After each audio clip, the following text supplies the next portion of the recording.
Bismillahirrahmanirrahim. Dear students, dear learners, how are you? I hope you all are very well by the grace of Almighty Allah. Dear students, শুরু করতে যাচ্ছি পঞ্চম সপ্তাহের assignment অষ্টম শ্রেণী কিভাবে তৈরি করবেন উত্তর সহ।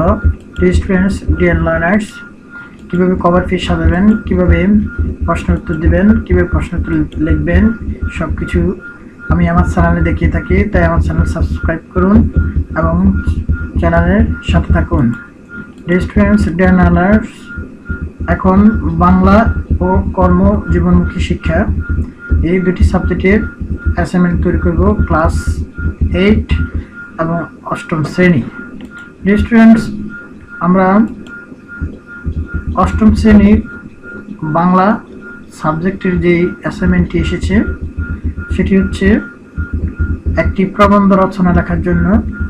প্রবন্ধ রচনাটি হবে স্বাধীনতার সংগ্রাম, এবারের সংগ্রাম, স্বাধীনতার সংগ্রাম, লিখেছেন শেখ মুজিবুর রহমান। এই গদ্যটি অবলম্বন করে একটি প্রবন্ধ রচনা লিখতে হবে। বঙ্গবন্ধু বাংলাদেশ শিরোনামে 500 শব্দের মধ্যে একটি প্রবন্ধ রচনা। Dear students, এবারের সংগ্রাম, স্বাধীনতার সংগ্রাম, এই শিরোনামের প্রবন্ধটি পড়লে আমরা বঙ্গবন্ধু সম্পর্কে জানতে পারবো এবং বাংলাদেশ সম্পর্কে কিছু জানতে পারবো। তাছাড়া এখানে উত্তর দেওয়ার চেষ্টা করেছি, খুব সুন্দরভাবে দেখে নিতে পারো। এর আগে আমরা দেখব কভার পেজটা আমরা কীভাবে সাজাতে পারি। Dear students, dear learners, cover পেজে যে অ্যাসাইনমেন্টের শিরোনাম হবে সেটি হচ্ছে বঙ্গবন্ধু বাংলাদেশ, এর উপর প্রবন্ধ লেখা হলো। তারপর আমরা বিদ্যালয়ের নাম লিখব, তোমাদের নাম লিখবে, রোল নাম্বার লিখবে, শ্রেণী শাখা লিখবে, বিষয় লিখবে, তারিখ লিখবে। পঞ্চম সপ্তাহের অ্যাসাইনমেন্ট 5 তারিখ থেকে শুরু হবে, তাই 5/6/2021 লিখবে।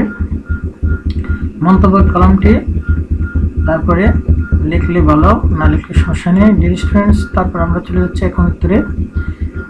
আমরা বঙ্গবন্ধু বাংলাদেশ শিরোনামের 500 শব্দের মধ্যে একটি প্রবন্ধ রচনা আমরা এখানে দেখার চেষ্টা করেছি 500 শব্দের ভিতরে। Dear students, এখান থেকে লিখে দিতে পারো।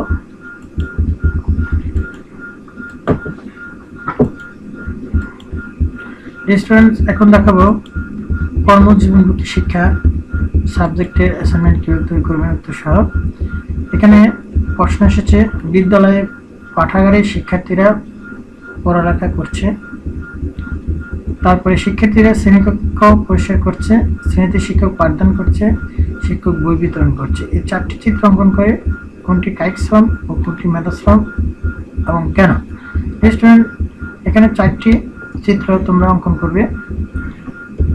অঙ্কন করার পরে তারপরে কোনটা কোন শ্রম আমাদেরকে বাই করতে হবে আমি এখানে বলে দিচ্ছি। বিদ্যালয়ে পাঠাগারে শিক্ষার্থীরা পড়ালেখা করছে, যেখানে পড়ালেখা করছে এটা মেধাশ্রম, মেধা দিয়ে তারা পড়াশোনা করছে।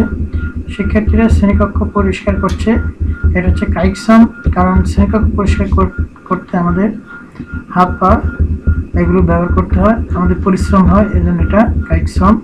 শ্রেণীতে শিক্ষক পাঠদান করছে, শিক্ষক পাঠদান করছে, এটা দুটি, একটা হচ্ছে মেধাশ্রম, একটা হচ্ছে কায়িক শ্রম।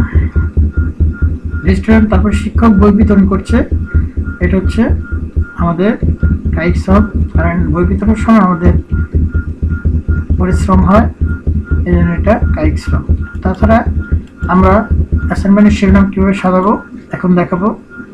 রেস্টুরেন্ট অ্যাসাইনমেন্টের শিরোনাম চিত্র অঙ্কন করে কায়িক শ্রম ও মেধাশ্রম নির্ণয় করা হলো। তারপরে বিদ্যালয়ের নাম লিখবে, ছাত্রছাত্রীর নাম লিখবে, রোল নাম্বার, শাখা লিখবে। যেহেতু অ্যাসাইনমেন্ট 5 তারিখে শুরু হচ্ছে, 5 তারিখ লিখবে। Dear students, এখন আমরা মেধাশ্রম কিভাবে আমরা বুঝবো এখানে লেখা আছে সুন্দরভাবে, কিভাবে মেধাশ্রমটা আমরা বুঝবো, মেধাশ্রমটা কি। Dear students, তাছাড়া শিক্ষকতা করা এক ধরনের মেধাশ্রম, কারণ শ্রেণীতে এসে পড়াতে হলে শিক্ষক অনেক কিছু করতে হয়, ভাবতে হয়, পরিকল্পনা করতে হয়। যেহেতু শিক্ষকতা করতে হলে মেধা খাটাতে হয়, কাজে শিক্ষকতা করা এক ধরনের মেধাশ্রম। Dear students, আমাদের অ্যাসাইনমেন্টের কার্যক্রম অষ্টম শ্রেণী এখানে শেষ হলো। তাই প্রত্যেক সপ্তাহের অ্যাসাইনমেন্ট উত্তর সহ পেতে চাইলে আমার চ্যানেল সাবস্ক্রাইব করুন, আমার চ্যানেলের সাথে থাকুন। সে পর্যন্ত ভালো থাকুন। আল্লাহ হাফেজ।